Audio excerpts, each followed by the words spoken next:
Mi abuela era pianista concertista, presidenta de un grupo cultural que se llamaba ProArte Musical. Ella es la que empieza el ballet en Cuba.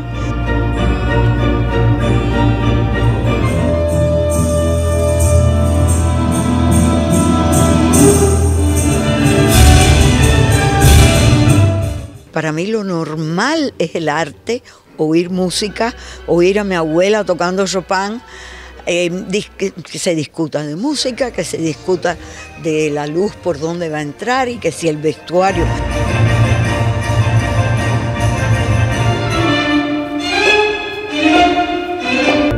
Cuba produce tantos bailarines que no todos pueden estar en el Ballet Nacional. Hacen falta más compañía, hay que darle trabajo. Por eso hice el Ballet Laura Alonso.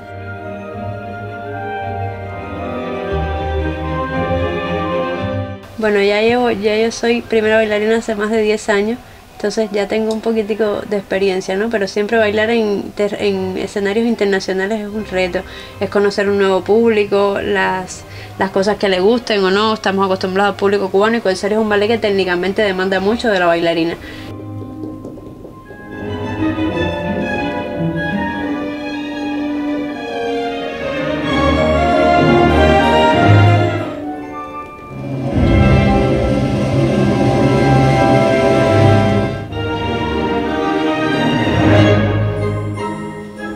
O sea, es una escuela que se creó a través de coger pedacitos de todas las demás escuelas, entonces se caracteriza mucho porque los hombres giran mucho, saltan mucho, los bailarines en general son muy virtuosos y hay mucha química entre la pareja, ¿no?